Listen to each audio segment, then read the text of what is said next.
Good afternoon all. तो हम सब जानते हैं कि UPSC has come out with the notification of APFC exam as well as enforcement officer slash account officer exam. Okay, तो उसमें क्या है, इस नोटिफिकेशन में उन्होंने सिलेबस भी नोटिफाई किया है, राइट। तो हम क्या कर रहे हैं इस सीरीज में, हम एक एक कीवर्ड उठा के हम ये समझने की कोशिश कर रहे हैं कि आखिर उस पर्टिकुलर कीवर्ड के लिए कैसे अप्रोच करना है, और अदर आई शुड से उस सब्जेक्ट के लिए कैसे पढ़ाई करनी है और क्या क्या चीजों का ध्यान रखना है। ठीक है, तो उसी सीरीज में आज का जो कीवर्ड है हमारा वो है लेबर लॉस। ठीक है, तो अब हम इसको शुरू करते हैं। तो आज हम क्या करने वाले हैं, तो basically let us start with few questions जो सभी स्टूडेंट्स पूछते हैं लेबर लॉ से रिलेटेड। ठीक है, very common questions and also very relevant. तो हम देख लेते हैं वो क्या है। तो बेसिकली आप इसमें देखेंगे सबसे पहली चीज के how many labour laws, right. तो लेबर लॉस तो बहुत सारे हैं, मोर देन 40 हैं। तो क्या वो सारे लेबर लॉस करने हैं? सेकेंडली, और वेरी इंपॉर्टेंट क्वेश्चन, कि मुझे ओल्ड लेबर एक्ट्स करने हैं जो कि ऑलरेडी रिपील हो चुके हैं, right. After the enactment of labour codes सारे ओल्ड लेबर एक्ट रिपीट हो चुके हैं। तो मुझे क्या करना है, मुझे लेबर कोड करना है या फिर मुझे ओल्ड लेबर एक्ट करना है? इसके अलावा क्या मुझे एक्ट पढ़ना, एक्ट तक सीमित रहना है या फिर मुझे रूल्स भी देखने हैं, right. For example industrial employment standing order का भी रूल है, सेंट्रल रूल्स है, उनको भी देखना है। इसके अलावा नेक्स्ट इज, अब एक्ट में तो बहुत सारी चीजें हैं जिन पे ध्यान रखना है, तो उसमें से मुझे क्या सेक्शन नंबर भी याद करने हैं या फिर शेड्यूल भी याद करने हैं, पार्ट से याद करने हैं, चैप्टर से याद करने हैं? तो ये फैसला कैसे लें, राइट। इसके बाद अब इन एक्ट्स में टाइम टू टाइम अमेंडमेंट भी होते रहते हैं, राइट। तो कौन सा अमेंडमेंट इंपॉर्टेंट है, क्या मुझे लेटेस्ट ही देखने हैं, पीछे के नहीं देखने हैं? इन सारी चीजों को भी हम बात करेंगे आज, ठीक है। इसके अलावा केस लॉज भी पढ़ने हैं, राइट। जैसे इंडियन पॉलिटी में हम जानते हैं कि कई सारे ऐसे केस लॉज हैं जो एग्जाम पर्सपेक्टिव से बहुत इंपॉर्टेंट है, राइट। उसी तरीके से क्या केस लॉज हमारे पर्टिकुलर एग्जाम के लिए इंपॉर्टेंट है कि नहीं when it comes to labour laws, right. Next is, अब बात यह है कि लेबर लॉस के लिए क्या मैं बेयर एक्ट पढ़ूं या कौन सी बुक पढ़ूं या मैं कैसे अपना प्लान बनाऊं? तो आज ना हम इन सब की बात करने वाले हैं, ठीक है। तो इन सारे सवालों के जवाब के लिए हम क्या करते हैं, हम एक तरीका अपनाते हैं, ठीक है। हम क्या करते हैं, हम ना सबसे पहले, बहुत आसान चीज है कि सबसे पहले जो प्रीवियस ईयर के पेपर्स हैं, राइट, वेदर इसी एग्जाम के या फिर किसी और एग्जाम के, विल सी, ठीक है, उनको देख लेते हैं, राइट। उनमें देख लेते हैं कैसे क्वेश्चंस आ रहे हैं, क्या तरीका है, क्या पैटर्न है, एक ही टाइप का है, डिटेल है, क्या है, राइट। तो हम देखते हैं कि उससे हम कुछ सीख भी पा रहे हैं कि नहीं, राइट। एंड फाइनली इन सब करने के बाद हमें कौन से टॉपिक्स पढ़ने हैं, क्या करना है उनके लिए, उसकी बात कर लेते हैं, ठीक है। तो एजेंडा सेट हो गया, नाउ लेट अस स्टार्ट। और सबसे पहले हम वो पेपर देख लेते हैं, ठीक है। उसके पहले भी सिलेबस जरूर देख लेते हैं। आप देखेंगे एपीएफसी में एक छोटा सा कीवर्ड है यहाँ पे, आईआर के साथ लिखा हुआ है, लेबर लॉस, अकाउंटिंग इंश्योरेंस के साथ भी। इसके अलावा अगर आप ईओएओ में देखोगे तो एक छोटा सा कीवर्ड लिखा हुआ है, industrial relations and labour laws, ठीक है। And also I tell you के इंडस्ट्रियल रिलेशंस और लेबर लॉस भले ही यहां पे साथ में लिखे हैं, but they are different subjects, वो एक नहीं है, right. They are a subject among itself, ठीक है। आप इसको समझेंगे जब आप इसकी पढ़ाई करेंगे। हम आगे बढ़ते हैं और पेपर्स देख लेते हैं, ठीक है। तो सबसे पहले हम देखते हैं जो एनफोर्समेंट ऑफिसर अकाउंट ऑफिसर का यूपीएससी का एग्जाम हुआ 2021 में, राइट। इसके बाद हम 2017 का भी एग्जाम देख लेते हैं, राइट। और फिर एपीएफसी का भी एग्जाम देख लेते हैं 2016 का। अब गाइस ये क्यों देखना है, जाहिर सी बात है, इन्हीं एग्जाम्स की तो हमें तैयारी करनी है, right. So we should always be start with the previous year paper, ठीक है। अच्छा, मैं यहां पे एक और बात आपको बता देता हूं, ठीक है, कि इसमें ना मैंने 16 ही लिया है, राइट। हमने 12 और 4 और 2, हालांकि उसके पेपर भी आजकल फ्रीली अवेलेबल है, राइट। तो मेरा आपको ये सजेशन है, ओवरऑल सजेशन आप मान लीजिए कि आप उनको बिल्कुल मत छूइए, क्योंकि UPSC has change their pattern, right. बहुत पैटर्न चेंज हो चुका है, they are now irrelevant for your understanding of the exam, ठीक है। ओके, तो इसमें तो हम देखेंगे ही। अच्छा, और कोई एग्जाम है जिसमें लेबर लॉस कीवर्ड आता है? तो हमें पता चलता है कि यूपीएससी का एक मैनेजर सीएसडी एग्जाम होता है, राइट, कैंटीन स्टोर डिपार्टमेंट का, मिनिस्ट्री ऑफ डिफेंस में जो हुआ था, तो 2017 में हुआ। इसमें भी एक कीवर्ड था लेबर लॉस, ठीक है। तो हम इस पेपर के भी सवाल देख लेंगे, राइट। अच्छा, अब अगली चीज है असिस्टेंट लेबर कमिश्नर। आप कई सारे लोग जानते होंगे इस नाम को, right. Ministry of labour and employment में ये पोस्ट लगती है, और इसका भी पेपर देखेंगे। पर मैंने लाल में क्यों कर रखा है, तो उसका कारण क्या है, अगर ये 4 पेपर में देखूं तो इन 4 पेपर में जो कीवर्ड है वो है आपका लेबर लॉस, राइट। पर जब मैं एएलसी को देखता हूं वहां लेबल लॉस कीवर्ड नहीं है, रादर वहां पे डिटेलिंग है, उसके में भी डेप्थ में है। यानी 7 या 8 उन्होंने मेंशन किए हैं सिलेबस में। जब 17 में एग्जाम हुआ जाहिर सी बात है तभी, और 15 में भी, राइट। अभी भी इसका नोटिफिकेशन निकला हुआ है, हमारी ऑलरेडी ह्यूमन पेरिटस की क्लासेस चल रही हैं इसकी, ठीक है। तो इसमें तो एक्ट के नाम ही दे दिए, factories act, payment of wages act, payment of gratuity act and some other, ठीक है। तो हम उनको भी देख लेंगे, राइट, उनको भी देख लेंगे। ठीक है, तो ये तो बात हो गई 2 पार्ट में। तीसरी बात यहां पे ये आती है कि क्या कोई ऐसा एग्जाम है जिसमें लेबल लॉस कीवर्ड नहीं है पर सवाल जरूर है, राइट। तो ऐसे भी एग्जाम है, वो कौन से हैं? Admin officer BRO 2019, admin officer GSI 2018, senior admin officer DRDO 2014 या 16 में, ठीक है। तो इसमें क्या है, इसमें आपको लेबल लॉस के सवाल मिल जाएंगे। अच्छा, क्यों मिल जाएंगे? क्योंकि उन्होंने इंडस्ट्रियल रिलेशन कीवर्ड दिया और उससे रिलेटेड आईडी एक्ट के कुछ कुछ सवाल आपको उसमें देखने को मिल जाएंगे, राइट। ठीक है, तो ये पेपर हमने देख लिए। नाउ इन्हीं पेपर से कुछ कुछ ऐसे सवाल जो हमें कुछ बता सकते हैं, राइट, हमारी अंडरस्टैंडिंग को ठीक कर सकते हैं पढ़ाई के लिए, उनको हम देख लेते हैं, ठीक है। स्टेप बाय स्टेप देखते हैं। तो ये पहला सवाल है, राइट, ये पहला सवाल है। अब इसमें अगर आप देखोगे, इसमें अगर आप देखोगे तो ये child and adolescent labour act का सवाल है, पार्ट 3 की बात कर रहा है, राइट, पार्ट 3 की बात कर रहा है ये। तो अब क्या है, पार्ट 3 डील्स विद, यानी उसका नाम ही पूछ लिया, राइट। तो इससे मुझे क्या समझ में आता है कि जो चैप्टर्स के नाम हैं, राइट, जो शेड्यूल के नाम हैं, चाहे उसके पार्ट हो, शेड्यूल 1 हो, 2 हो, 3 हो, राइट, इसी में पार्ट ए पार्ट बी हो, या चाइल्ड में तो आपको पता चलेगा कि चाइल्ड एक्ट 1986 का जब ये नाम 2016 में बदला तो शेड्यूल में भी चेंजेस आ गए। And even they ask you about the 86 also and separately on the 2016, वो ऐसा भी पूछ सकते हैं। तो ये आपको नाम याद रखते हैं। फॉर तो क्या क्या बात समझ में आई? चैप्टर्स के नाम याद रखने हैं, पार्ट्स के नाम याद रखने हैं, शेड्यूल्स के नाम याद रखने हैं, राइट। ठीक है। पर एक बात समझ में आती है सर कि अगर आपने कभी भी लेबर एक्ट देखा होगा, ठीक है, तो शेड्यूल में तो फिर बहुत सारा कंटेंट है, क्या मुझे उसको भी याद रखना है? तो उसका जवाब है कि आपको शेड्यूल के कंटेंट को बिल्कुल भी नहीं देखना है। एंड बाय द वे वो याद नहीं होगा गाइस, राइट। अब आप बैठ के एम्प्लॉय कॉम्पनसेशन एक्ट में परमानेंट टोटल टोटल डिसेबलमेंट, कितनी डिसीजेस, कितनी सारी इंजरीज हैं, उनको कैसे याद करोगे, राइट। नहीं, नोटिफाइबल डिसीजेस भी याद नहीं कर पाओगे। तो अब क्या है, नहीं करना है उसके कंटेंट को याद। बट कुछ कुछ एक्सेप्शन तो देखिए हमेशा रहते हैं, ठीक है। तो उसमें आपको शेड्यूल के अंदर भी जाना पड़ेगा। फॉर एग्जाम्पल, और जाहिर सी बात है जब आप कहीं अपनी भी पढ़ाई करें, किसी टीचर से भी पढ़ें, तो जरूर उस चीज पे जोर दीजिएगा कि कुछ कुछ एक्ट्स हैं जहां पे शेड्यूल के अंदर जाना पड़ता है। फॉर एग्जाम्पल, आपका अगर आईडी एक्ट है 1947, राइट, तो इसमें शेड्यूल 2 में लेबर कोड के मैटर हैं, शेड्यूल 3 में ट्रिब्यूनल के मैटर हैं, या फिर ऊपर नीचे जो भी शेड्यूल है वो, तो उसमें वो आपसे सवाल पूछेगा कि ये जो मैटर है ये इंडस्ट्रियल कोर्ट के पास जाएगा या फिर ये लेबर कोर्ट के पास जाएगा, राइट। तो ऐसे भी सवाल आते हैं, तो उसको बिल्कुल भी इग्नोर नहीं करना है। अनदर एग्जाम्पल, अगर आप employment industrial employment standing order act देखेंगे तो आपको शेड्यूल में दिखेगा वो मैटर्स जिन पे रूल्स बनने चाहिए, और उसी में एक मैटर है कि बादली वर्कर, प्रोविजन वर्कर और आपका फिक्स टर्म एम्प्लॉयमेंट जो 2018 में आया, उन सबके भी नाम है, राइट। तो उन सबके लिए क्या करना है, उनको भी आपको याद करना है, राइट। तो it is always a case to case for a very few, but right for the bigger picture आपको शेड्यूल के कंटेंट को याद नहीं करना है, ठीक है। चलिए और देखते हैं, आगे बढ़ते हैं, क्या समझ में आ रहा है हमें। सेकंड बात, ठीक है, तो इसमें क्या है, पूछा है कि कौन सा ऐसा मेथड नहीं है जो इंडस्ट्रियल डिस्प्यूट को रिजॉल्व करने के लिए एक्ट में दिया गया, राइट। तो वो मेथड में आप देखेंगे तो सेटलमेंट नहीं था, ये तीनों थे। अब गाइज यहां पे ना एक बात बड़ी नोट करने की है, एक्ट में, एक्ट की लैंग्वेज में ये कहीं नहीं लिखा कि method of resolving an industrial dispute में ये 3 है, राइट। यानी उन्होंने ऑब्जेक्टिव पूछ लिया एक्ट का कि उसका पर्पस क्या है बनने का, जो समरी थी, जो निचोड़ था उस एक्ट का, उन्होंने वही पूछ लिया।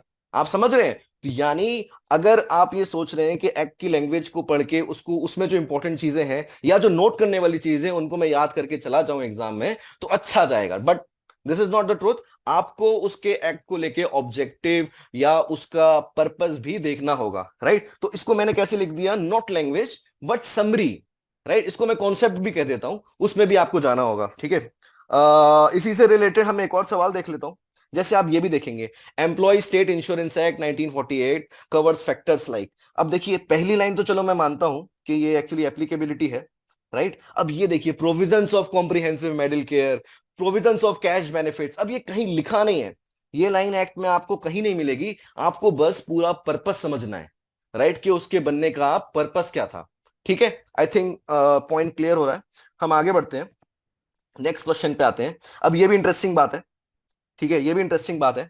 अब इसमें क्या है, इसमें पेमेंट ऑफ ग्रेचुटी एक्ट निकालने के लिए पूछी गई है। जाहिर सी बात है कि आपने अगर टीचर, आपने कहीं से भी पढ़ा है तो आपको पता है, इस तरीके से last wage, last drawn salary, और क्या कहते हैं, excuse me, last drawn salary और number of continuance of service, वो भी आप निकाल सकते हैं, ठीक है।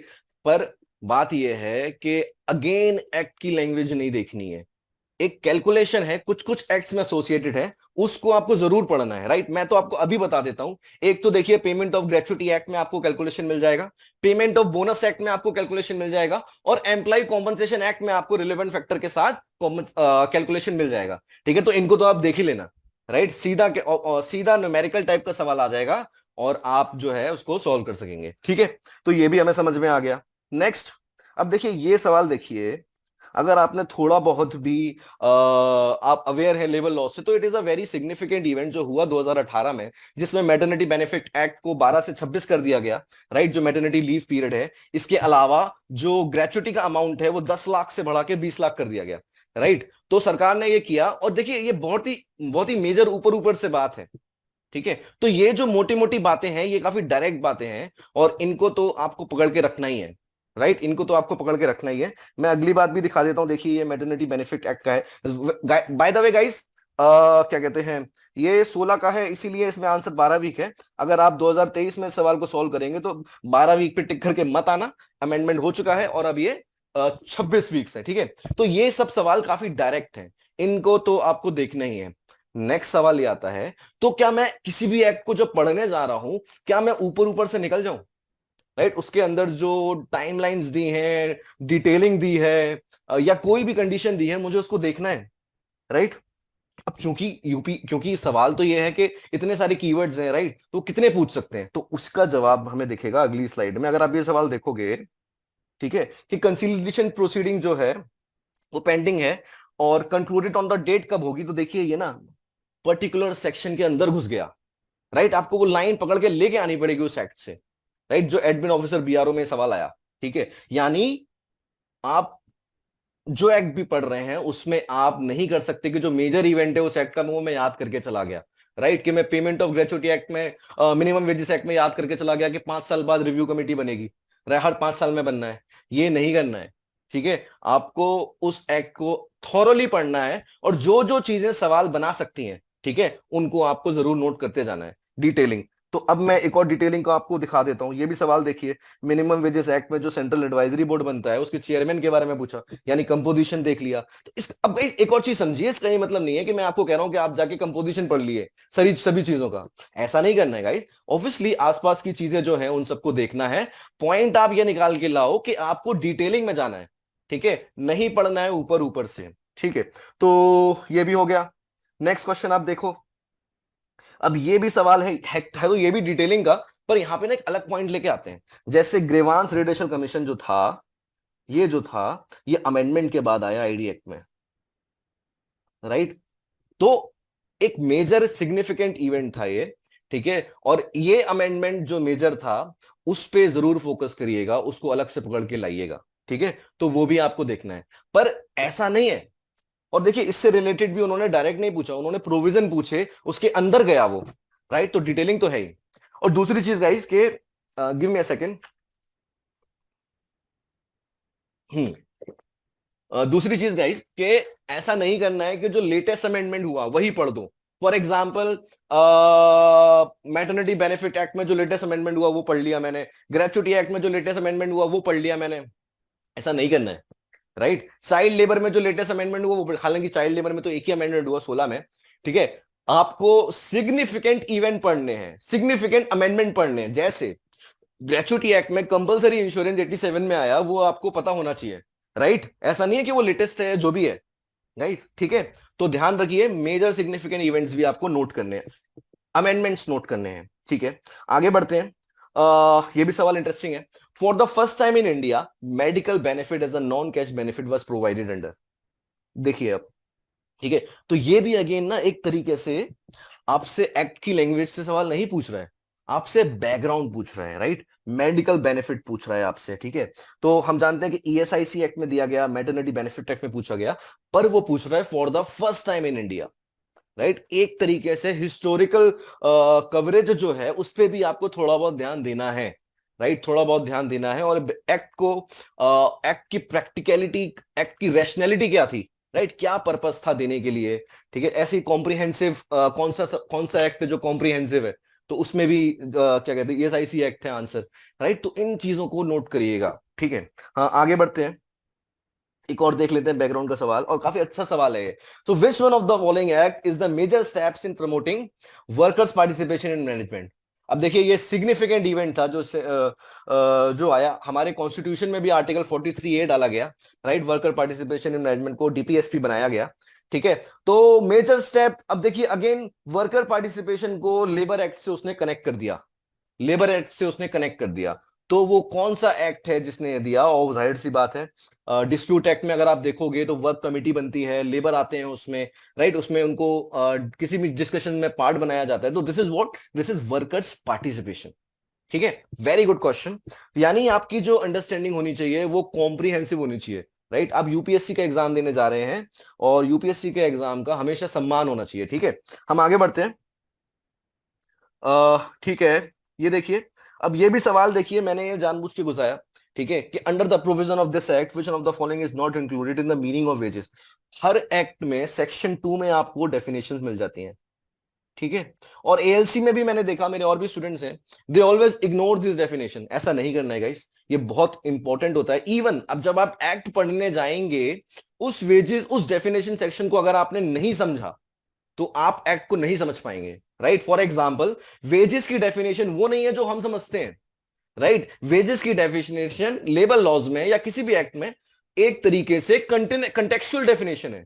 मिनिमम वेजेस एक्ट में जो वेजेस की डेफिनेशन होगी वो कुछ और होगी, right. Payment of wages act में जो वेजेस की डेफिनेशन होगी वो कुछ और होगी, उसमें कॉम्प्रिहेंसिव कवरेज होगा। ठीक है, आप समझ रहे हैं दोनों का डिफरेंस। तो definition is a very important part. इसके अलावा डेफिनेशन में इंक्लूजन होता है, एक्सक्लूजन होता है, उस पे भी अच्छे से ध्यान देना है। ठीक है, आगे बढ़ते हैं। ठीक है, एक और देख लीजिए डेफिनेशन का क्वेश्चन, कि ट्रेड यूनियन एक्ट की में डिस्प्यूट की डेफिनेशन क्या है। तो ये 21 में पूछा गया। ठीक है, वेरी गुड क्वेश्चन, और ये सारे ही इसमें आया जाते हैं। ठीक है, तो बिल्कुल डेफिनेशन की जो लैंग्वेज थी उसी से ये सवाल है। ठीक है, आगे बढ़ते हैं, और ये भी देख लेते हैं। अब ये क्या है, ये भी एक और फैक्टर है जो आपको नोट डाउन कर, जब आप पढ़ेंगे लेबर लॉज आपको समझ में आएगा कि ना, एक्ट में किसी भी काम को करने के लिए डेडलाइंस होती हैं, राइट। कि आपको अगर एपिलेट अथॉरिटी के पास जाना है तो विद इन 60 डेज में आपको जाना होगा। ठीक है, किसी भी एक्ट में, या अगर आपने टर्मिनेशन कर दिया तो आपको जो सैलरी है वो विद इन 2 डेज में देनी होगी, right, according to ID act, या फिर वेजेस एक्ट में भी, पेमेंट ऑफ वेजेस एक्ट में भी। तो डेडलाइंस आर वेरी इंपॉर्टेंट, उनको अलग से मार्क करके अपने नोट्स में या जहां पे भी आप पढ़ रहे हैं, और you can expect question on this deadline part also. ठीक है, तो आगे बढ़ते हैं। ये देखिए अगेन डेडलाइन का सवाल मैंने आपको बता दिया। ठीक है, हाँ ये भी एक अच्छा पॉइंट है। इसमें क्या है कि कुछ कई बार क्या होता है ना, किसी भी एक्ट में एक पर्टिकुलर प्रोविजन होता है जो स्पेशल टाइप का होता है, यानी वो प्रोविजन उसी से रिलेटेड है। फॉर एग्जांपल ये क्वेश्चन अगर आप देखेंगे तो industrial employment standing order act 1946 में सबसिस्टेंस अलाउंस का जिक्र है। जब आप पेंडिंग इंक्वायरी चलती है किसी भी आदमी पे, तो उसको कुछ पैसा देना पड़ता है, राइट। तो ये क्वेश्चन वो यूनिक फैक्टर है उस एक्ट के थ्रू, क्योंकि कहीं और का जिक्र नहीं है। इसके अलावा जैसे प्रोटेक्टेड वर्कमैन की डेफिनेशन है वो केवल आईडी एक्ट में दी है, तो ये इन पॉइंट्स भी आप लोग नोट करते जाइएगा। ठीक है, हम आगे बढ़ते हैं, नेक्स्ट क्वेश्चन पे आते हैं। विच one of the following is the earliest labour law in India. ठीक है, अब दो कारण है इसको इंक्लूड करने के। पहला कारण ये है कि देखिए गाइस, आपको वैसे तो लगता है कि मैं नहीं भूलूंगा, पर ना वो एक्ट का ईयर आपसे पूछ लेता है, जैसे इसमें पूछ लिया, राइट, कि ट्रेड यूनियन एक्ट 1926 में आया, कॉम्पनसेशन एक्ट 1923 में आया, फैक्ट्रीज एक्ट 1948 में आया, कॉन्ट्रैक्ट लेबर 1970 में आया, राइट। तो उसने क्या किया, क्रोनोलॉजी टाइप का आपसे पूछ लिया। तो वो आपसे क्रोनोलॉजी भी पूछ सकता है, इवन मैच द कॉलम पूछ सकता है। तो बिल्कुल नोट डाउन करिएगा, वो स्किप मत करिएगा कि आपको एक्ट का ईयर भी याद हो, राइट। ठीक है, तो मोटा मोटा हम लोग ने ना वेरिड टाइप ऑफ क्वेश्चंस देखे जिसमें हमें समझ में आया कि किन चीजों को देखना है, किन चीजों पे ध्यान देना है, किन को छोड़ना है, क्या करना है। तो हम ना अब बैठ के ना समराइज कर लेते हैं, ठीक है। और गाइज ये जो समराइजेशन है ये सभी एक्ट्स में लगेगा, ठीक है। तो क्या है मैं आपको बता देता हूं। ठीक है। ओके। तो सेक्शन नंबर याद करने के नहीं करने, बिल्कुल नहीं करने हैं, ठीक है। एंड बाय द वे आप वैसे भी याद नहीं कर पाएंगे, राइट। इतने सारे सेक्शन नंबर हैं, आप कहां से याद करेंगे। So don't waste your time. Even question भी आ गया, वैसे तो नहीं आना चाहिए, तो भी उसको छोड़िए, ठीक है। It's not worth it, not ROI। Chapter name बिल्कुल याद करने हैं, अभी हमने देखा पार्ट और चैप्टर की बात करी। शेड्यूल नेम बिल्कुल याद करने हैं। कंटेंट जो है शेड्यूल का वो नहीं करना है, but again there is some exception, वो केस टू केस एक्ट में लगेगा, ठीक है। रूल्स भूल जाइए, मत करिए, बिल्कुल याद मत करिए।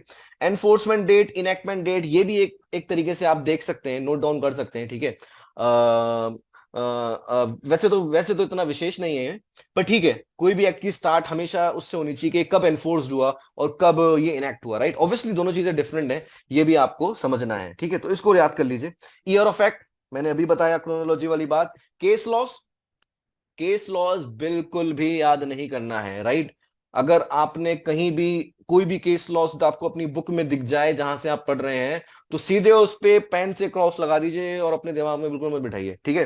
तो केस लॉज को नहीं करना है। Objective of the act very important, right. Conceptual सवाल पूछेंगे, राइट। तो उसका ऑब्जेक्टिव क्या है, एक्ट का बैकग्राउंड क्या है, एक्ट का किस पर्पस के लिए वो एक्ट आया, राइट। तो इसको बिल्कुल ध्यान में रखना है।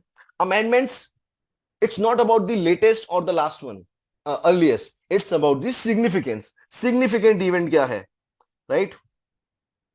डिटेलिंग मैंने आपको बताया ही कि आपको डिटेल में जाना है, राइट। आपको डिटेल में जाना है। ऐसा नहीं करना है कि आपने जो मेजर हाइलाइट्स थी उसकी वो आपने पढ़ के चली गई, राइट। आजकल मैंने ये भी देख रहा हूं, एक्चुअली मैं तो इसकी तैयारी कर रहा था इस वीडियो की, तो मैंने देखा कई सारे यूट्यूब पे वीडियो ऐसे भी थे कि उस एक्ट के बारे में हाईलाइट जो है मेजर हाईलाइट बता दी गई। गाइज अगर आप ऐसे तैयारी कर रहे हैं तो आपको ना आप वो सफिशिएंट नहीं है, बस आपको कुछ कुछ इसमें आप एडिशन जरूर करिएगा, बुक से पढ़िएगा, जो भी करिएगा, बस इसका ध्यान रखिएगा कि आपको डिटेलिंग में जाना है, ठीक है, वरना सवाल नहीं बनेगा, राइट। ठीक है। तो ये हो गई ये बात। अब एक बात, हम एक बार हमने समझ लिया। अच्छा एक बात मैं बताना भूल गया पहले, तो इसमें ये बात थी कि आपको ना हर एक्ट में जब आप पढ़ाई कर रहे हैं इन सारे सारे इंसाइट्स का ध्यान रखना है। ऑब्वियसली एक्ट टू एक्ट चीजें वेरी करेंगी, कुछ कुछ वेरिएशन जरूर होगा। आईडी एक्ट में आपको, आप जिससे भी पढ़ेंगे या खुद से भी पढ़ेंगे, टीचर जो भी होगा वो आपको बताएगा कि शेड्यूल में जाना है, राइट। ऐसे ही फैक्ट्रीज एक्ट में नोटिफाइड नोटिफाइड जो डिसीजेज हैं उनको देखना है, राइट। तो इस तरीके से कुछ कुछ वेरिएशन आएंगे। कई कई जगह आपको ये डेट का तो बिल्कुल लोचा लेना ही नहीं है। फॉर एग्जांपल ESIC एक्ट में तो अलग अलग स्टेट्स पे अलग अलग टाइम पे वो एप्लीकेबल हुआ, वो भी छोड़िए, ठीक है। तो पर मोटा मोटा मुझे लगता है आप समझ गए होंगे कि आखिर what is this, what are the factors that you need to memorise, you need to keep in your mind कि आपका सही से पढ़ाई हो सके, ठीक है। तो अब क्या करते हैं, अब हम एक बाउंड्री बना देते हैं सिलेबस की, ठीक है, कि कौन से एक्ट हैं जो हमें पढ़ने हैं। जाहिर सी बात है जो एक्ट एग्जाम में पूछे गए वो तो हम पढ़ेंगे ही, right. And not just EPFO in EOAO but also in other exams, ठीक है, वो तो हम पढ़ेंगे। बट इसके अलावा भी कुछ कुछ एक्ट्स ऐसे हैं जो बहुत इंपॉर्टेंट हैं और आप उनको नहीं छोड़ सकते, ठीक है। तो हम एक बाउंड्री बना लेते हैं, ठीक है। तो वो बाउंड्री क्या है कि constitutional provisions and regulatory framework बिल्कुल पढ़ना है, राइट। यूपीएससी में आप इससे सवाल एक्सपेक्ट कर सकते हैं, बिल्कुल आपको उसको देखना है कि आर्टिकल 24 में क्या बात है या DPSP क्या है, बिल्कुल आपको देखना है, जो वर्कर से रिलेटेड है, राइट, लेबर से रिलेटेड जो है, ठीक है।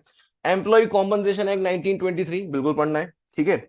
और एक तरीके से वेल मैं सारे तो नहीं बोलता, तो आपको ये सारे ही देखने हैं, ठीक है। लेबर कोड पे स्टार मार्क लगा देते हैं, हम इसकी बात अभी डिटेल में करने वाले हैं, ठीक है। अब अब देखिए, कुछ टॉपिक्स और कुछ एक्ट्स ऐसे हैं जो गुड टू रीड है, राइट। अगर मैं लिखूं यहां पे कि ये तो हो गया आपका मस्ट टू डू और ये हो गया आपका गुड टू डू, यानी प्रायोरिटाइज कर सकते हैं आप, और प्रायोरिटी में मस्ट टू डू को पहले रखिए। पहले इन एक्ट्स को अच्छे से पढ़ लीजिए, जो जो हमने डिस्कशन किए उन पॉइंट्स को ध्यान में रख के पढ़ लीजिए। अगर आपके पास टाइम मिले तो इन एक्ट्स को भी देख लीजिएगा, ठीक है। यानी ये 4 एक्ट, वैसे तो जो ह्यूमन पेरेटस के स्टडी मटेरियल के स्टूडेंट्स होंगे या फिर जो क्लासेस में भी आएंगे उनको तो देखिए हम पढ़ाएंगे, राइट, बट अगेन वो आप प्रायोरिटाइज कर सकते हैं। ये एक्चुअली एएलसी का एग्जाम नहीं है। एएलसी में तो लेबर लॉज को और ज्यादा डेप्थ में पढ़ना पड़ता है, वहां 40 से 50 क्वेश्चन ऑन एन एवरेज पिछले 2 या 3 बार में आए हैं, ठीक है, तो उसमें तो पढ़ना पड़ता है। पर इस एग्जाम में आप उस चीज को स्लाइटली प्रायोरिटाइज कर सकते हैं, ठीक है। पर गाइस इन एक्ट्स को बिल्कुल अच्छे से देख लीजिएगा, राइट, और आप पढ़ेंगे ना आपको अपने आप समझ में आने लगेगा कि आखिर एक्ट्स में दिखता लिस्ट लंबी है पर होता सेम ही पैटर्न है, राइट, पैटर्न उसका सेम ही होता है। फॉर एग्जांपल डेफिनेशन पार्ट में एक्सक्लूजन इंक्लूजन होते रहते हैं, राइट, एप्लीकेबिलिटी पार्ट में हमेशा कोई नंबर होता है, या फिर गवर्नमेंट के पास अथॉरिटी होती है कि वो किसी भी प्रोविजन को किसी भी स्टैब्लिशमेंट पे, किसी भी एक्ट को स्टैब्लिशमेंट पे लगा सके, राइट। तो आपको ना ये छोटे छोटे पैटर्न्स आपको दिखने को मिलते रहेंगे, right. For example appellate authority के पास अगर आप जाओगे तो आपको हमेशा उसमें टाइम पीरियड एक होगा जिसमें आप जा सकते हो, राइट। तो आपको पता चलेगा कि इट्स नॉट दैट डिफिकल्ट अगर आप एक सोच के पढ़ें, राइट, सोच के पढ़ें और रिलेट कर सकें, ठीक है। तो बाउंड्री ऑफ सिलेबस हमारी बन गई है, ठीक है। अब आगे बढ़ते हैं और ये इस सवाल की जरा थोड़ी सी ना बात कर लेते हैं, ठीक है।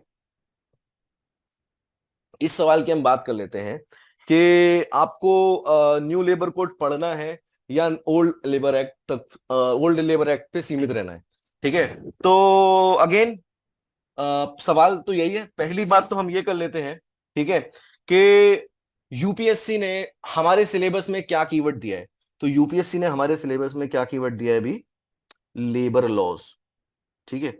अब इसका मतलब कोड्स भी हो सकता है, इसका मतलब आपका ओल्डर एक्ट्स भी हो सकता है, ठीक है, दोनों चीजें हो सकती हैं।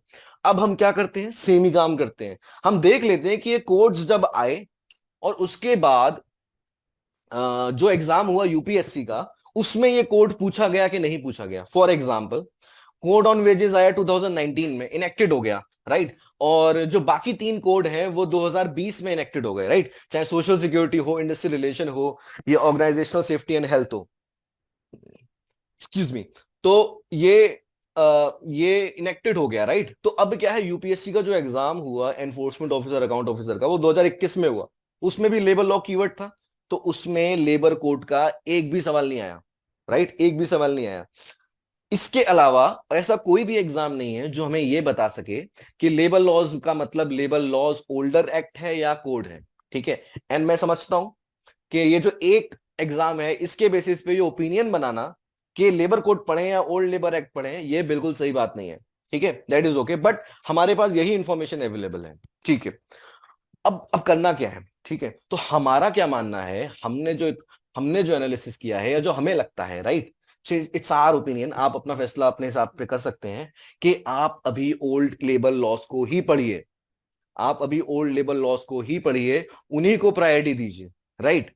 अब लेबर कोड को छोड़िए भी मत। अब लेबर कोड में क्या करना है कि एक तो आपने पढ़ लिया ओल्ड लेबर लॉ जो लेबर एक्ट्स हैं, प्लस लेबर कोड में कुछ कुछ डेल्टा या चेंजेस हुए, इस इन ओल्ड लेबर लॉस को ध्यान में रख के उस चेंजेस पे गौर दे दीजिए, या कुछ कुछ नई नई चीजें हुई, ठीक है। तो डेल्टा अगर मैं लिखूं इसका मतलब है कि ओल्ड लेबर लॉस से लेके लेबर कोड्स में जो जो नए नए चेंजेस आए उनको जरूर देख लीजिए। ये मुश्किल से 10 पन्ने का कंटेंट बनेगा, राइट, 10 पन्ने का कंटेंट बनेगा, इसको आप देख लेना।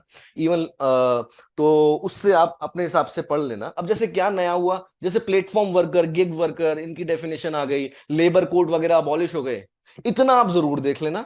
बट अगेन डिस्क्लेमर के एक पेपर के बेसिस पे ये ओपिनियन बनाना कि लेबर कोड आएगा या लेबर लॉज आएगा, it's not evidently true, right. हमें पास इतने एविडेंट नहीं है, बट हमारा ऐसा मानना है कि आप ओल्ड लेबर एक्ट्स को बिल्कुल प्रायोरिटी दीजिए, ठीक है। एंड गाइस ऑल्सो मैं आपको बता देता हूं कि के और भी एग्जाम्स होते हैं यूपीएससी के अलावा भी, जहां पे labour laws as a keyword syllabus में रहता है। फॉर एग्जांपल यूजीसी नेट में कोड 55 करके एचआर का एग्जाम होता है, या फिर बैंक में IBPS SO specialist officer HR का एग्जाम होता है, या कई सारे पीएसयूज हैं जहां पे एचआर ऑफिसर का एग्जाम होता है। For example CIL, SAIL, BEL, इन सब का एग्जाम होता है, ठीक है। तो उन एग्जाम्स में भी ना गाइस लेबर कोड के सवाल आना शुरू नहीं हुए, राइट। लेबर कोड के सवाल आना शुरू बिल्कुल भी नहीं हुए। और मैं गाइस उनकी बात नहीं कर रहा जो पिछले पहले कोई पेपर हुए हैं, ये लेटेस्ट पेपर हुए। इवन सीआईएल का तो अभी 2022 में आया, and there was not a single question of labour codes. Having said that, ये हमारा एनालिसिस है, हमारा ऐसा मानना है कि आप ओल्ड लेबर एक्ट्स को बिल्कुल भी मत छोड़िएगा। एंड ऑल्सो गाइस, जैसे मैंने चेंजेस भी बताया, तो ये चेंजेस भी आप तभी पढ़ पाएंगे जब आपने ओल्ड लेबर कोड पढ़े हैं, लेबर एक्ट पढ़े हैं। अगर कॉम्पोजिशन एक्ट में कुछ अमाउंट, मिनिमम अमाउंट है कि डेथ पे इतना मिलना चाहिए, 1,20,000, तो वो चेंज क्या हुआ या हुआ भी कि नहीं, वो आप कैसे देखोगे, राइट। तो उस पे जरूर गौर करिएगा, ठीक है। तो पूरी बात को समराइज करते हैं कि वो जितने भी इंसाइटफुल पॉइंट हैं उनको बिल्कुल याद रखिए, ठीक है। कुछ कुछ एक्ट्स में स्पेशल स्पेशल असिस्टेंस चाहिए, तो जहां से भी आप ले रहे हैं उनको लीजिए, ठीक है, उनको उसी तरीके से समझिए, ठीक है। और अगर आप यूट्यूब से भी पढ़ रहे हैं या कहीं से भी पढ़ रहे हैं, तो अगर आपको लग रहा है कि वो सफिशिएंट नहीं है, तो बिल्कुल उसको सप्लीमेंट करिए, क्योंकि यूपीएससी का एग्जाम आसान नहीं आने का, अच्छा एग्जाम आएगा, ठीक है गाइज। मैं तो यार, हमारी टीम जो काम कर रही थी, हमने तो ये भी देखा कहीं कहीं जगह कुछ कुछ ऐसे एक्ट्स के नाम थे कि मोटर ट्रांसपोर्ट वर्कर्स एक्ट, या फिर आपका हो गया बॉन्डेड लेबर सिस्टम एक्ट। मैंने एक जगह लिखा है employ exchange compulsory notification of. Guys, be practical. आप देखिए ना, पिछले पिछले साल ये आए हैं नहीं आए हैं, how they are related to what sort of, you know, what sort of job, job भी नहीं आप, व्हाट सॉर्ट ऑफ थिंग्स जो आप क्या कहते हैं, जो आपको पढ़नी चाहिए, राइट। तो ना, इन सब चीजों को अवॉइड करिए, और ठीक है, बस अपना तैयारी करिए, और अच्छा सब्जेक्ट है, ठीक है। जैसे जैसे आप पढ़ते जाएंगे आपको इसमें अच्छा इंटरेस्ट आएगा, एंड वही एक तरीका है किसी भी सब्जेक्ट को समझने का। आप रट्टा नहीं मार सकते, राइट, कुछ कुछ समझना पड़ता ही है, ठीक है। For APFC and EO exam of UPSC, let me take you through how you guys will cover the entire syllabus with human peritus over next 4 months. So this is the syllabus for APFC exam and this is the syllabus for EO exam. अब this syllabus has approximately 15 keywords in it. अब हम लोगों ने क्या किया है कि ये जो 15 कीवर्ड हैं, इनके अराउंड हमने एक पूरा डिटेल्ड बाउंड्री ऑफ सिलेबस बनाया है। सो जो 15 कीवर्ड ऑफ द सिलेबस हैं, इसको हमने फर्दर सब डिवाइड कर दिया है इन अप्रोक्सीमेटली 200 सब टॉपिक्स। अब देखते हैं कि आपको क्या करना है। So let us take example of one keyword. So मैं एग्जांपल लेता हूं लेबर लॉज, और हम लेबर लॉज के अंदर एक सब टॉपिक ले लेते हैं, maybe I take factories act. अब आप लोग क्या करना है, सबसे पहले आप लोग फॉर दिस सब topic of factories act 1948 you will cover this through our concise printed booklets. ये वाली कंसाइज प्रिंटेड बुकलेट्स आपके घर आएगी कैसे, कोरियर के द्वारा, ठीक है। उसके बाद आपको क्या करना है कि you will for this particular keyword of factories act only you will go through a video class, ठीक है। नाउ अब ये वीडियो क्लास आप देख सकते हो may be in a live class with the teacher, या फिर आप रिकॉर्डेड वर्जन भी आप इसको देख सकते हो, बोथ आर इक्वली गुड, ठीक है। अब क्लास में करने का क्या फायदा होगा, वीडियो क्लास में आने से क्या आपको फायदा होगा in comparison to the booklet. Of course सबसे पहली बात तो teacher will add its own value. जैसे कि अगर मैं फैक्ट्रीज एक्ट का इनाम लेता हूं, टीचर माइट टेल यू कि आपको सेक्शन नंबर याद करने का जरूरत नहीं है। टीचर माइट टेल यू कि आपको पेनल्टी के प्रोविजन याद करने का जरूरत नहीं है। टीचर माइट टेल यू कि कैंटीन के प्रोविजन या शेड्यूल्स के नाम याद कर लीजिए, इसका एग्जाम में बार बार सवाल आता है। या फिर अमेंडमेंट्स में, लेटेस्ट अमेंडमेंट्स में क्या क्या जरूरी चीजें हैं। सो teacher will have it's own value depending upon the topic जो भी आप सब टॉपिक जो भी आप कवर कर रहे हो। बट उसके अलावा वीडियो क्लास में जाने के ना दो फायदे होंगे। नंबर वन, कि things will become faster for you. अगर आप खुद से पढ़ के फैक्ट्रीज एक्ट को 5 घंटे में समझते हो, सो teacher might do it in 2 hours. This is the first value. Second thing, teacher will also make it easier for you, specially बड़े सारे कॉन्सेप्चुअल टॉपिक्स हैं, जैसे आपके अकाउंटिंग है, न्यूमेरिकल एप्टीट्यूड है, इंडियन इकोनॉमी के कॉन्सेप्ट्स हैं, लेबर लॉज है, आईआर है। सो जहां जहां कुछ कॉन्सेप्चुअल क्लैरिटी की नीड है, there teacher will make it easier for you. So teacher 3 value class में लेके आएगा। नंबर 1 कि कुछ बातें जो टीचर का एक वैल्यू होता है क्लास में ऐड करने का, ये कम करो, ये ज्यादा करो, इसको हटा दो, ये ऐसे कर दो, ठीक है। Number 2, teacher will make it faster for you. Number 3, teacher will make it easier for you, ठीक है। सो गाइस, अब हमने क्या किया कि फैक्ट्रीज एक्ट 1948 के टॉपिक को हमने कवर कर लिया, पहले प्रिंटेड बुकलेट से, और फिर हमने उसको वीडियो क्लास से हमने उसको कवर कर लिया। कुछ लोग ऐसा भी कर सकते हैं कि पहले इस टॉपिक को कवर कर लिया वीडियो क्लास से, और उसके बाद हम प्रिंटेड बुकलेट पे चले गए। बोथ आर इक्वली गुड, जैसे ही आपको कंफर्टेबल है, you can go through either of these methods, ठीक है। इसके बाद क्या करना है, इसके बाद आप जाओगे ऑनलाइन टेस्ट प्लेटफॉर्म पर for this particular sub topic of factories act only. So हमने क्या किया है कि on the online test platform factories act के लिए हमने एक स्पेशल सेक्शनल टेस्ट हम लोगों ने बना दिया है। मतलब पूरे सिलेबस के जो 200 मैंने सब टॉपिक बताए हैं, सब के लिए हमने ऐसे सेक्शनल टेस्ट बना दिए हैं, जिसमें 50 सवाल हो सकते हैं, 60 हो सकते हैं, 80 हो सकते हैं। सो टोटल मिला के these are approximately 14,000 question. So for example, हमने फैक्ट्रीज एक्ट के वहां हमारे हैं 80 क्वेश्चन है, ठीक है।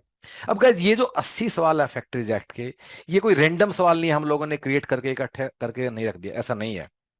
ये जो सवाल है फैक्ट्रीज एक्ट के 80, and this goes for all the sub topics, this will cover कि पिछले सालों में रिक्रूटमेंट एग्जाम्स में जितने भी सवाल आए हैं फैक्ट्रीज एक्ट पे, वो सारे इसमें कवर होंगे, किसी भी एग्जाम में। बाय द वे, सिर्फ एपीएफसी और ईओ की बात नहीं कर रहा हूं, बाकी रिक्रूटमेंट एग्जाम में भी जहां लेबर लॉ आता है, उसके सारे सवाल इसमें होंगे।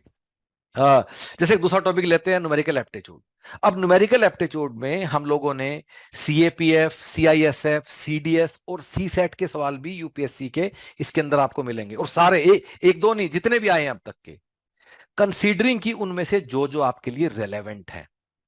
ऐसा नहीं है कि सवाल वहां आया तो हमने उसको एकदम रख दिया है, हमने देखा रेलेवेंट है नहीं है। फॉर एग्जाम्पल, सीडीएस के पेपर में सवाल क्वाड्रेटिक इक्वेशन का भी आता है, या फिर उसमें सवाल ट्रिग्नोमेट्री का भी आता है। सो उसका हम देखते हैं कि आपके रेलेवेंट है, नहीं है तो उसका हमने हटा दिया है। सो कहने का मतलब क्या है कि ये जो सेक्शनल टेस्ट में जो सवाल हैं, इसमें पिछले सालों के यूपीएससी के किसी भी एग्जाम के, guys again confidently I am saying, किसी भी एग्जाम के इसमें सारे के सारे सवाल हैं, ठीक है। सो कुछ लोग ऐसा भी करते हैं, कि हमारे स्टूडेंट ही करते हैं, कि मैंने सिर्फ बुकलेट कवर कर लिया या मैंने वीडियो क्लास देख लिया और मैं पेपर देने चला गया। ऐसा मत करना। अगर आप ऐसे करते हो तो हमारे साथ जाना बेकार है। There is no value which you are getting from us. आप कुछ भी करो, ऑनलाइन टेस्ट प्लेटफॉर्म के एक एक करके सारे सवाल आपको जरूर लगाने हैं। सेकंड थिंग, हर एक सवाल के साथ डिटेल्ड एक्सप्लेनेशन भी दिया हुआ है, not only answer but detailed explanation. आपको हर सवाल के डिटेल्ड एक्सप्लेनेशन से भी गो थ्रू करना है। सो गाइज, एक बार अब मैंने क्या किया कि जो फैक्ट्रीज एक्ट का सब टॉपिक था, उसको मैंने पहले प्रिंटेड बुकलेट, फिर वीडियो क्लास, और फिर मैंने सेक्शनल टेस्ट से 3 जगह से मैंने इसको कवर कर लिया। This is my journey for that particular sub topic. अब ये जर्नी आपको रिपीट करनी है फॉर द एंटायर सिलेबस। 200 जो सब टॉपिक्स मैंने आपको बताए, from approximately 15 keywords of the syllabus, ठीक है। एक बार जब आप ये 200 के 200 कर लेते हो, उसके बाद you will move on to the mock test, syllabus खत्म हो जाने के बाद। अब मॉक टेस्ट का उद्देश्य कुछ नया सिखाना नहीं है आपको। Mock test is not for learning, और न ही मॉक टेस्ट का उद्देश्य यह है कि आपने हमारा मॉक टेस्ट दिया तो इसमें से एक्चुअल पेपर में सवाल आ जाएगा। नहीं, ऐसा भी नहीं होगा। मॉक टेस्ट का एक छोटा सा लिमिटेड पर्पज है कि एग्जाम वाले दिन के लिए हम टाइम मैनेजमेंट, स्ट्रेस मैनेजमेंट, ये सब चीजें हम अच्छे से समझ जाएं, सीखा पहले चुके हो। मॉक टेस्ट का उद्देश्य, हम लोग आपको 5 मॉक टेस्ट देंगे, लेकिन हमारा ऐसा मानना है अगर आप 2-3 भी कर लोगे उतना ही काफी है, ये हाइजीन फैक्टर सीखने के लिए कि कैसे मुझे अपने आप को हैंडल करना है, कैसे टाइम मैनेजमेंट करना है, क्या पहले करना है, क्या बाद में करना है, या मेरा परफॉर्मेंस कैसा रहा, मोटा मोटा ये देखने के लिए ज्यादा मॉक टेस्ट आपको देने की जरूरत नहीं है। अगर ज्यादा टाइम अपने पास है, go through these 3 components, there you will get the more value than writing the mock test, ठीक है। So guys, इसके अलावा आपने 4 चीजें की। Number 1, printed booklet, then video class, then sectional test on the online test platform, और finally आपने mock test लिखे। इसके अलावा आपको कोई दूसरा बुक नहीं छूना है, आपको कोई दूसरा पेपर, दूसरा टेस्ट सीरीज, पिछला पीवाईक्यू कुछ भी नहीं छूना है, नथिंग एल्स। और हम काफी कॉन्फिडेंटली आपके ये वाली बात बोल रहे हैं। अगर आपने एक बार हमारा सारा सिलेबस खत्म कर लिया है, तब भी आपको इसी को 2 बार 3 बार 4 बार रिपीट करना है, कुछ और नहीं करना है। वी टेक दैट रिस्पॉन्सिबिलिटी के एग्जाम में सवाल आएंगे, हम पिछले इतने सालों से करते आ रहे हैं, डोंट वरी, अब डोंट वरी अबाउट दैट, ठीक है। अनदर थिंग, इस सारे कोर्स में करंट अफेयर्स भी इंक्लूडेड है। और जैसा यूपीएससी के रिक्रूटमेंट एग्जाम्स में करंट अफेयर का रिक्वायरमेंट है, which is very different from civil services by the way, उसी अप्रोच से हम लोगों ने करंट अफेयर ये बनाया है। तो आपको करंट अफेयर के लिए भी कुछ अखबार या कुछ और चीजें आपको पढ़ने की जरूरत नहीं है। ऑल्दो विल एडवाइज यू कि आप न्यूज़पेपर वगैरह पढ़ो, बिकॉज कल को आपको इंटरव्यू भी देना है, सो आपको अपना एक ब्रॉड थिंकिंग भी डेवलप करना है अपने इश्यूज को लेकर, करंट अफेयर को लेकर, that will help you. But from return point of view, आपको current affair is also our responsibility, आपको उसका परवाह करने का नीड नहीं है। So let me now tell you कि आप लोगों को करना क्या है। So go on the website of Human Peritus, go to this link APFC and EO exam, ठीक है।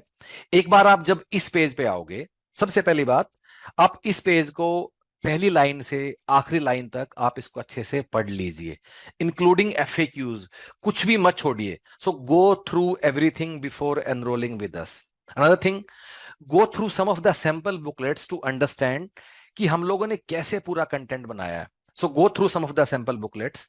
इसके अलावा आपको एक चीज और भी करनी है, also go through some of the classes which are given over here. Look at this section, assess the quality of teaching in classes. सो इसमें से हमने डिफरेंट डिफरेंट टॉपिक्स का, जैसे लेबर लॉज का, development issues, numerical aptitude, computer knowledge, इनका हमने एक एक करके कुछ क्लास डाल दिया है। तो इसमें से एक दो क्लास आप चला के भी देख लीजिए कि हम लोग कैसे आपको क्लास में पढ़ाते हैं, and whether you are liking it or not, ठीक है। So once you have done that and if you feel you are confident with us, आपको वेबसाइट से जाना है and you can pay online and you can enroll with us, ठीक है। If you have any doubt, you want to discuss anything, there is a link given in the description below. Click on that link. That link will connect you directly with our team via WhatsApp chat. उस पर आप click कीजिए, get connected and do let us know whatever you feel like. All the best, guys.